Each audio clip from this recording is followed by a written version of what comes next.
there's something I'd like to tell you.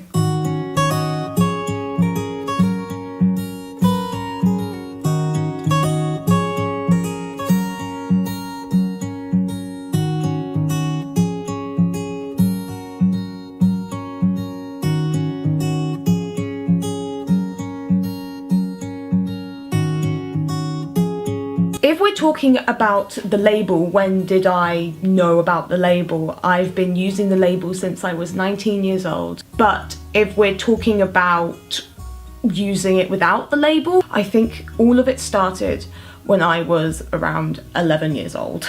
When I was 11, I went into a new secondary school, and I remember walking into that secondary school and all the girls in the class were swooning and fawning and giggling and wanted to go out with these men, these big bravado men.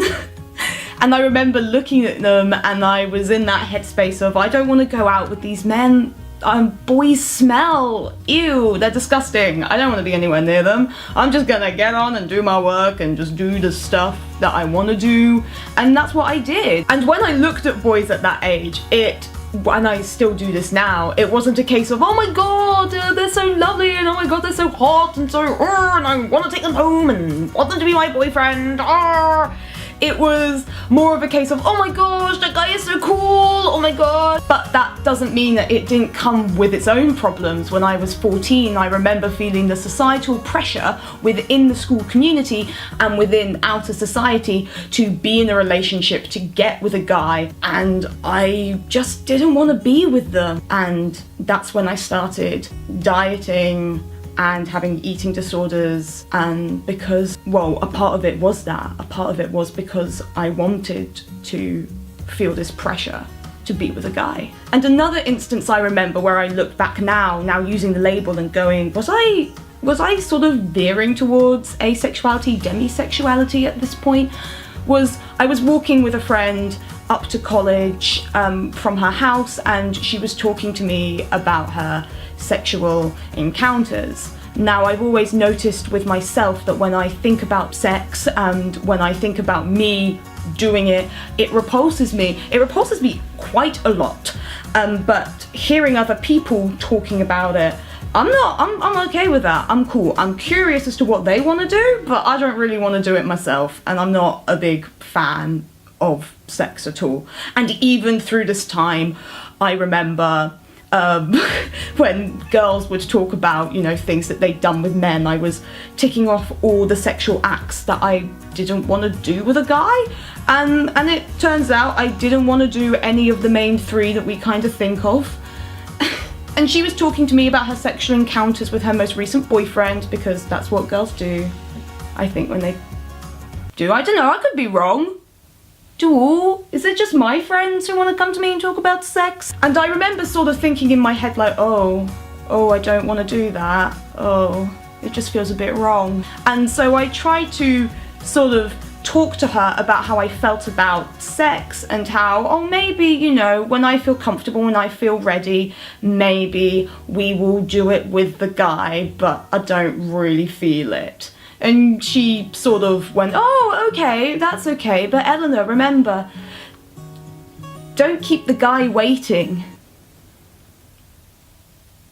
Around about the same time, when I was 17 and thinking about what I wanted in a relationship, I was sitting in my mum's car after coming home from college, and I was ticking off all the things that I liked in a relationship, such as kissing, holding hands, being hugged, sitting on the sofa, and I noticed that sex didn't come into it.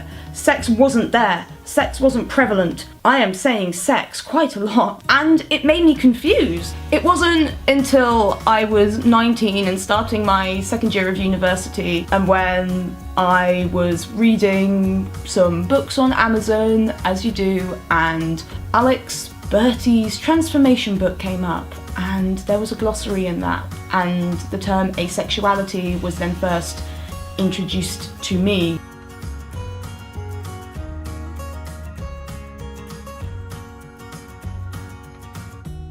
Right now, I feel relieved, amazing, and absolutely fantastic. However, it hasn't always been this way. Towards the beginning of learning to love this new label, I would pick it up and go, yes, this is who I am, this is who I am, and I'm asexual and I'm proud to be asexual. And then other weeks or other months I would drop the label completely and go, no, you can't be asexual because you like men and that's not allowed, you must not like men at all. Then I would talk to someone who'd say, hey, you can be heteroromantic and asexual, and then I'd pick it up again and go, it's mine, this label is mine, and then I'd drop it again because it would feel weird, and I consistently picked and dropped this label so many times. But when I dropped it, it wasn't a relief. It was, I don't know who I am. I don't know what I'm doing and who I am. Who I thought I was is probably not who I was and who I am, and what do I do now?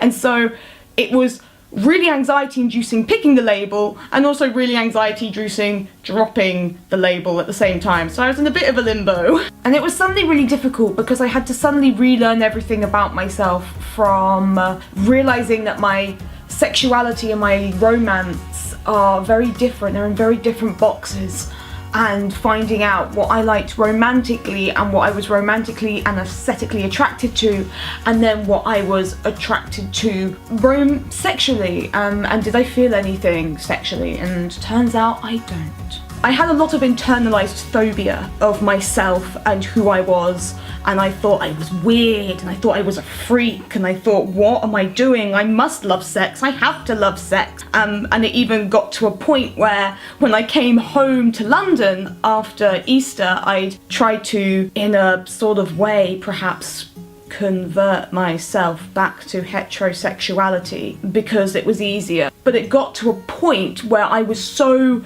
repulsed by myself, and I thought I was a freak and I was a weirdo, and why should I, be this way when you still like men and you should like sex and you should have sex because society tells you to. That all the voices and all the fears and all the phobia of myself from me internally got so loud that I didn't want to be here anymore, and I wanted to shut out the world, and I wanted to shut out the noise in my head, and I wanted to die. And dramatic as it sounds, it seemed very probable, and that's when I started to come out to people a lot more, because I hadn't been coming out to people. But I suppose I had to go into that really dark, low space in my brain to then suddenly come out of it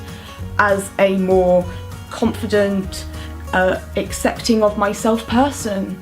And I have accepted myself, and I feel amazing now, but I do feel sad that there was a lot of internalized fear and phobia around myself and who I identified as, for me to sort of not talk to anyone about it.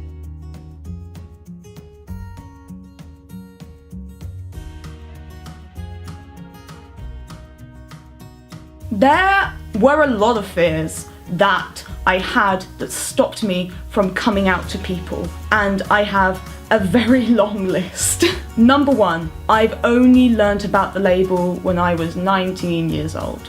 So I've only been using it since I was 19, and I had a fear that people wouldn't believe me because I didn't tell them when I was 11, or when I was 14, or when I was 17, or even when I was in the womb. I didn't know this label, and maybe I should have known this label.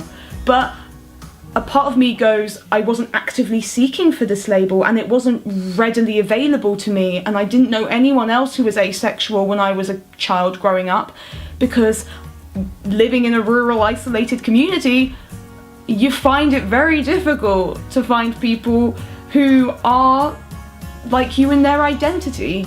And because I hadn't been using the label, I thought no one's going to believe me and no one's going to accept me, and so I just kept quiet. The second one is the fear of telling people who are LGBTQIA+, who are in my life. I felt so awkward and defensive and protective around people who wanted to know my identity, but I wasn't ready and I wasn't comfortable to let them know. And I thought that they were going to judge me. They were going to judge me so hard because oh, when we first met, you didn't come out and say you were asexual, and now that you know about my identity, suddenly you've come out and stated that you have an identity. Eleanor, are you lying? Do you want to be a part of our gang by just slapping a label on yourself and identifying as that? And I know they're not going to be like that, but my brain made it sound like that, and it sounds so nasty and it sounds so awful when I say it out loud. But those were the fears that I had. I just felt more fear about coming out to a safe space community than I did coming out to my family and my friends who weren't LGBTQIA+. And it turns out that that is not the case.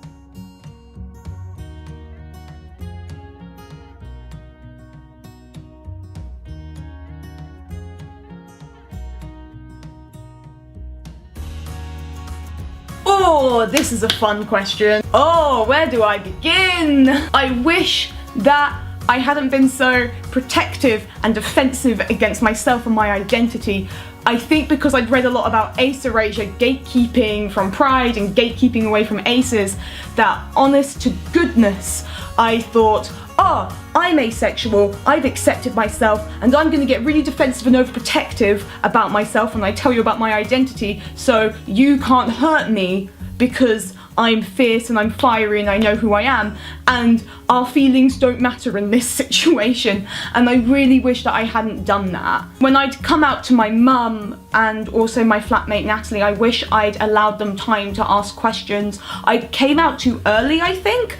Definitely for my mum, I'd come out way too early when I wasn't comfortable with myself, and I wish that I could have waited, and I would have waited. And I wish I could redo the messiest coming out that I have ever experienced in my life. It is so messy, and it makes me so awkward, and it makes me cringe every time. But hey, it's how we got to know who I am, so that's amazing. Whoop. We were sitting with cups of tea and we were talking about what we were gonna talk about, and then he just goes over to me and says, oh, what do you identify as? In a really, like, you know, non-generic way. And my brain immediately went on lockdown because it wasn't prepared. It wasn't prepared for someone to say that. And my brain sort of went into, oh shit, he knows. He knows before you know. He's known all the time. Oh, this is it. You've been found out, Ellie. And I got so defensive and overprotective and and I really wish I wasn't, because it just sounded like I was such a nasty person. And his poor face just looking at me like, I wish I hadn't asked. I'm so sorry. And I'm standing there with my eyes thinking, I really wish this wasn't the way that we were talking to one another, but this has now just had to happen. But I really wish that I could go back and redo that one.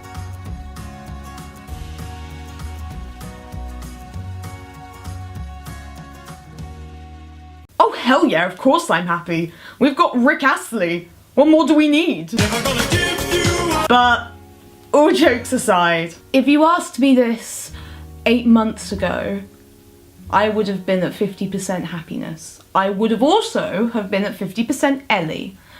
And throughout the course of this year, I think I have been 50% Ellie. I have been struggling with my identity, and it's just such a relief now to be able to be in a position where I now can accept myself, and I can accept who I am as a person and as an identity, and I'm slowly getting back up to 100% Ellie. I'm sort of at, I think, 85–90%. Maybe we could take it also down to 80.